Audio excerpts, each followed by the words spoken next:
So on the thumbnail of the video, I had used this face that we have right here, and then I had also put it next to one of your pictures, one of your older pictures on Facebook. Okay. And so I'm gonna show you that right now. Hold on real quick. Okay, so what's your reaction to that? I say, okay, how did I almost miss this? So why did you say last time that your daughter was dead? it's personal, but for me to make that public, I'm not. What the fuck? Well, she's not though. She's not dead. She's her eyes open. I say that. No, she lives with your sister. She lives with. I saw her on Facebook. Yeah. Have any guys like tried to take it from you out here, anything like that? Man, that's all they have in their head. That's what you see, that little 12 by 12 right there. Well, right. So then why don't you? So then why don't you put on some pants, some shorts or something? Breathe down there, and I but never felt this sensation before. You just gotta have that out like that. It gotta go somewhere. What's up, YouTube? Guys, if you ever need to reach out to me, follow me on IG at Marcus the Interviewer. Now back to the content. What's up, YouTube? Atlanta Street Interviews out here with the update. So, look, I ran into you again, just like literally just riding around. I definitely was not doing any interviews, but you know, hey, I ran into you. I wanted to stop and see you. I wanted to talk to you because your video actually ended up doing a lot of spins, and a lot of people saw it. On the thumbnail of the video, I had put, did you see the video? What video? Oh. Okay. Real quick interruption. So what was you saying? I went across the video because someone said they seen me on the video, like probably a few people. I say like 2 or 3, and they was saying like just keep my head up and stuff like that. Things will get better. Okay, were these like strangers, like random people? Yeah. Okay, and so did you know what video they were talking about?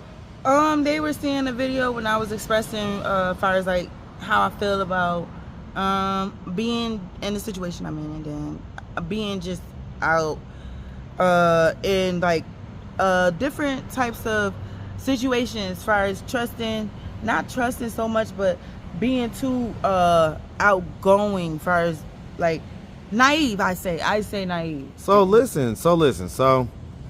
On the thumbnail of the video, right? I'm gonna describe it first. Okay. So on the thumbnail of the video, I had used this face that we have right here, and then I had also put it next to one of your pictures, one of your older pictures on Facebook. Okay. And so I'm gonna show you that right now. Hold on, real quick. Okay. So what's your reaction to that? I say like I get frustrated because I'm not used to being in a situation like this. Like frustrated, like a mug. Well, some people didn't even believe that was you.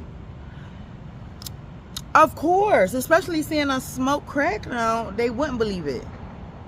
Like they wouldn't believe that, being in a new state, being in the fact that I'm not smoking like heroin or meth or nothing like that, because I always was just a weed head, like I always.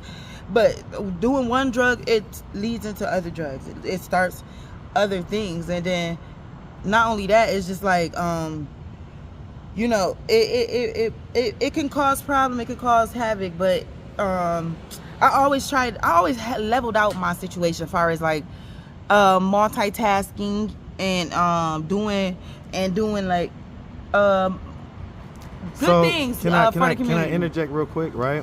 Yeah. Okay, so you know, one of the things that people commented on the last video was about, I guess I was kind of a little bit tough on you, right? Because I said you got the whole crackhead look going on and everything else. And there was a lot of ladies that did not appreciate that. And, you know, I get it. But I think that they didn't have the full context of the fact that we had the first video, which was several months ago. You with me? Yeah. And how I had told you during the first video that, hey, if you stay out here and keep on smoking crack, you're gonna end up like these crackheads out here. And that's it. And it's sad because it's that's what ended up happening. It's not good. It's not a good feeling. But it's like my cousin, he called it the devil's dick, and for him to call it that, I mean, he's you know, he expresses himself different, and when he and when he expresses himself, it's like he tend to show like show basically like how things go, first understanding that it's either one way or the other. It's either listen, do better for yourself, or fail yourself and stay out in the streets and then think like shit sweet, and it's not. Okay, so for me to be so family oriented, I'm not used to this. But no degrading or no belittling me gonna stop me from breathing, bitch. Because it's a lot of people that's out here criticizing, but they criticize so much that I just kept walking alone, and I sucked it up. Like, so I had to really get with that. Your sisters came in the comment. Yeah. In the comment section. And they kind of, they came in and they kind of told a little bit of the story about, kind of how you got to be like this, right? Yeah. So, I guess a lot of it started when you lost your dad. Yeah. How let's just start with how do you think that affected you? Well, that's all I know. That's all I've been around all my life. And things was getting rough, and I was just so spoiled and fucking ignorant. I was just so spoiled and ignorant, You know what? You're so crazy. I was just so spoiled and ignorant, and then it was like I kind of just, because I didn't play no games though. Like, I was a simple minded jerk, like one of them that tried to learn the style, learn the game, as far as like my game, like how I move. So listen, let's not get off topic. We're talking about your dad. Yeah, so my dad, he passed away, and it was a lot of things going on, like with his heart and stuff like that, and he went through like a situation to where it was like from stress too. And when you don't realize like the body, it also causes like different things to happen throughout time when you're a very healthy person. But when you work all your life, and when you have a job all your life, and you provide for the family, it's like you never know at the end of the day. So I mean, it's safe to say that you took his loss pretty hard, because is that pretty much when you started this? Yeah, yes. I say when I decided to finally leave New York, I decided to go to well, not New York, you mean Florida, right? Yeah, I decided to try Florida out. So when I tried Florida out, well, Florida's where you from. No, I'm not from Florida. I'm from New York, Rochester. Okay, but you grew up in Florida, right? I didn't grow up in Florida. No, okay. No.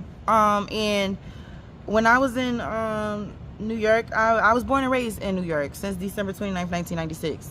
So I left New York last year. I'd say like during the summertime, during the summertime of last year, and I went to Miami. I got on a plane, and I decided to leave. And it hurt me to leave, transitioning, because that's all I've known all my life. So when you known something for so long, and bitch, I know that. Sorry, excuse me to just excuse me. I apologize, but when you've known something for so long, and then you deal with it for so long, it's like you don't really care about opinions.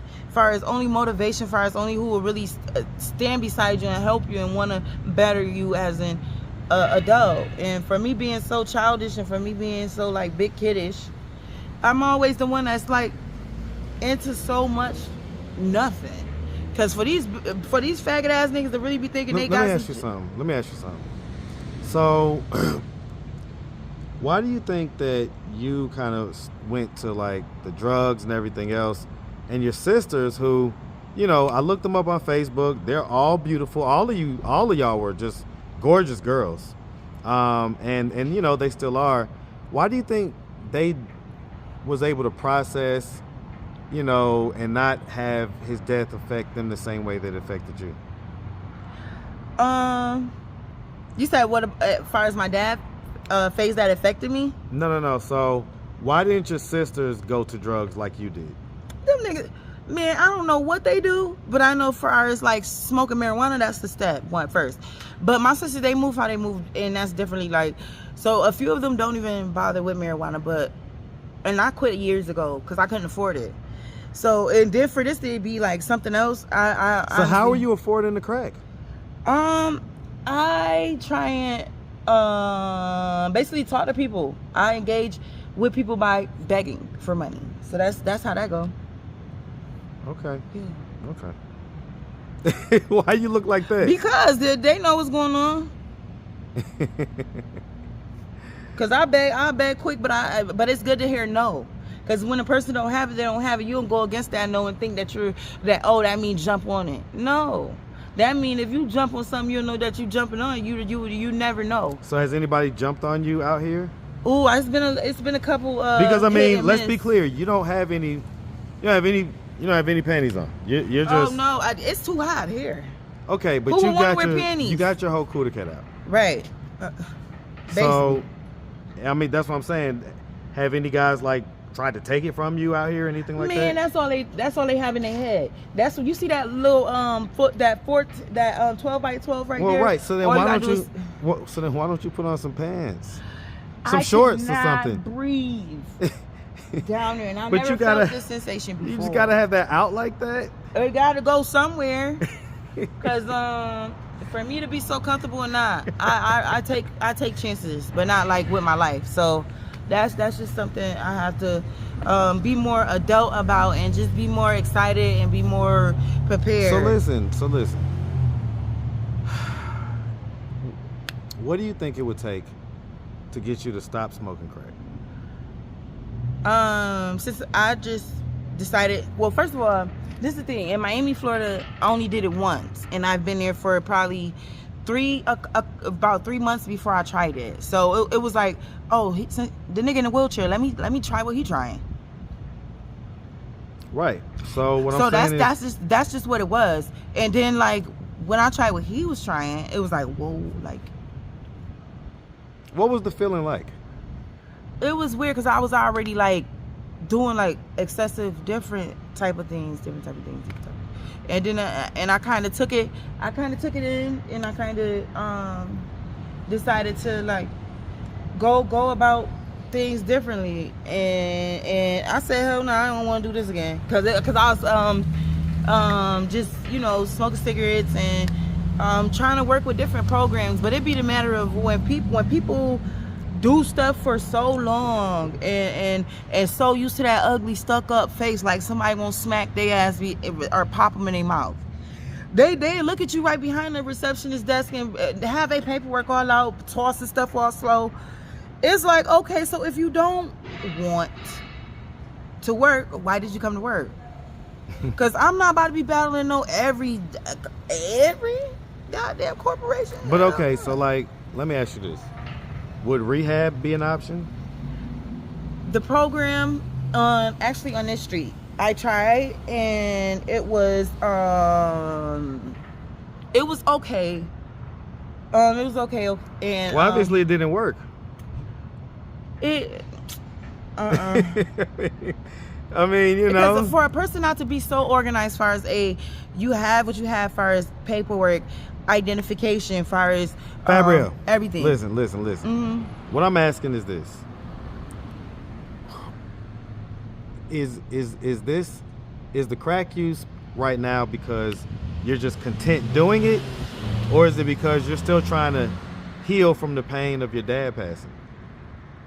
I wouldn't blame it on that anymore. I'm kind of outgrowing pain, and what I mean by that, I mean I outgrow it by understanding who I deserve to be, just myself. Like, so and I shouldn't have to explain to no crackhead ass bitch that thinks she about to run up on it. Cause bitch, how long have you been doing crack? Really? Like, girl, bye. Next. Well, do you feel like yourself when you smoke crack? I feel content. I say that, yeah. Like, but it's not no like.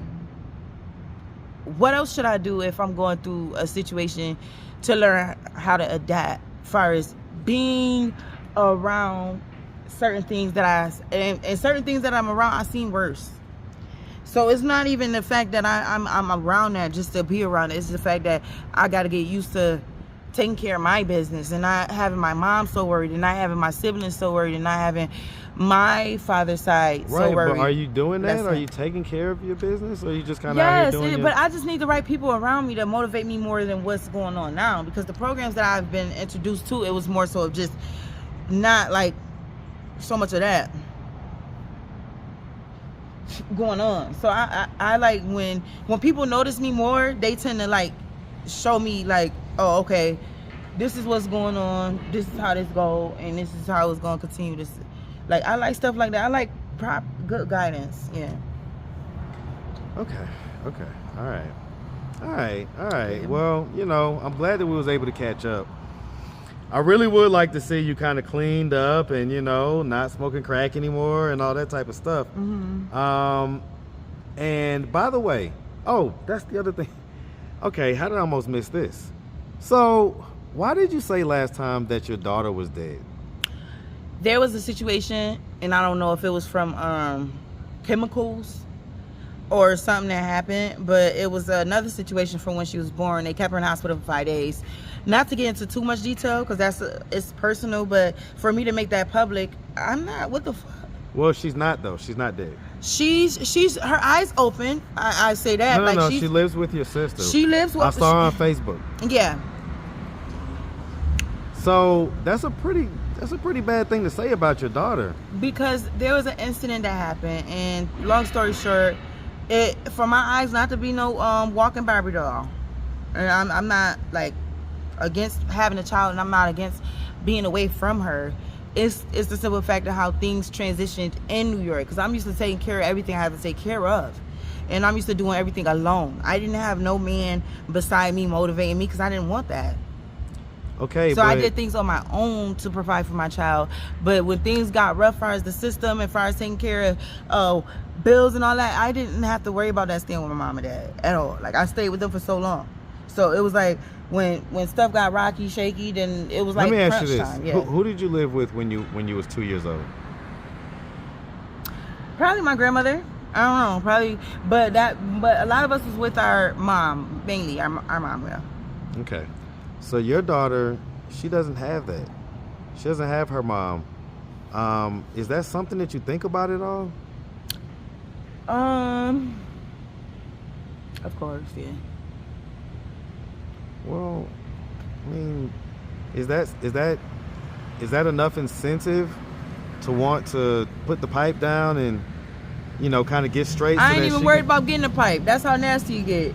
I don't want no pipe at all. Well, I'm talking about the crack pipe. Yeah, that's what I'm saying. I haven't had one in how many days? I don't even know. It's about like almost 2 weeks. So you're saying you haven't smoked crack in 2 weeks? Right. Nice. Listen now. Now, you know one thing we don't do in these interviews is get on here and start lying. Right. Okay? Yeah. So let's not do that. Yeah. Okay. All right. So, no, but seriously though, I mean, how do you feel about when you think about your daughter and how, you know, she doesn't have you in her life? You know when people think they so tough and they think, oh, you know, this car. First of all, bitch, when do you even know her social? No, you do not. So sit your ratchet ass down, and then for people to be ratchet, I ain't no have one and then take it upon yourself to just let it go. What? That don't even make sense. Listen, we're talking about you not being in your daughter's life. It's terrible. I never been in a situation like this. So for me to make a big move and make a decision to just leave that town, I decided to try to see if I can make transition as far as having her come with me there, and I could not. So, well, she doesn't need to be with you right now because... Yeah, and it wasn't even it wasn't even from the drugs. And even if I got a motherfucking bear in my hand, bitch, what is you trying to say? She got her a sippy cup full of OE, bitch, shut the fuck up. So that's the case. Motherfuckers don't, it's so many nice motherfuckers out here that swear it's about being nice nasty. Let the past stay in the past. But what I do know for sure, she's being well taken care of in New York while I'm out being not only trying to find a home, trying to get my collective thoughts. I have a lot of family here, but I'm not dependent on them to survive. Hell nah. Crazy. Well, I get it, but while you're out here enjoying crack and stuff like that, what do you have to those that would say, well, you're just being a deadbeat mom? They could suck my dick. And that's just how I feel. Well, I just saw you don't have a dick. What the reflection? That's out here for everybody to see.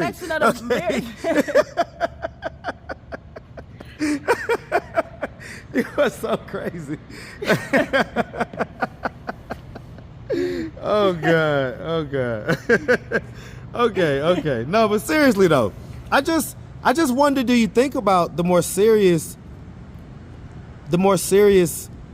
aspects of your addiction and how they may be affecting, the people that you love? Do you love your daughter? Love.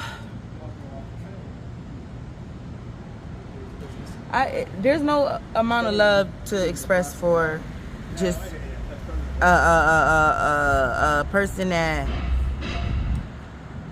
that's a little being, for one. Like if you're something of just nothing but inside someone, and you think about, oh, you inside me, so what am I gonna do? Research it? Duh. I research stuff like that. So if someone's properly inside me and I'm researching it, why are you inside me? Why do I really have to make a choice to really let you know? So when that choice is made, then niggas, then it don't even be about the next nigga opinion. It's about, are you for sure that's what you want to do? Because if you're not for sure on what you're trying to do, shorty, it's like, oh, abort the mission. But I promised myself and I promised my land within that I will never do that ever again. So, and I stuck beside me. Like, I don't have to express no dead feeling to life. Who's not tired? I get it. All right. Well, listen, Fab, we really appreciate you, okay? And listen, we want to see the best for you. We want to see you get off of crack. Oh, yeah. And to be like a Rolling Stone for real, I'm telling you. Rolling Stone. Facts. No, you don't need to be a Rolling Stone. You need to go be a good mom. Right. And then for people to even, oh, what about it? I'm trying to figure it out, though. Like. All right, Fab. We really appreciate you. And we definitely wish you nothing but the best out here, okay? Yes, because the haters, you know what? You know how you just roll at the bottom of my shoe? That's how you just keep walking. So listen, I do want to say, that before picture, man, like, you're a beautiful young lady. We just want to see you get it together, okay? All right, Fab. You make sure you have a good one, sweetie. Okay, you as well. Thank you.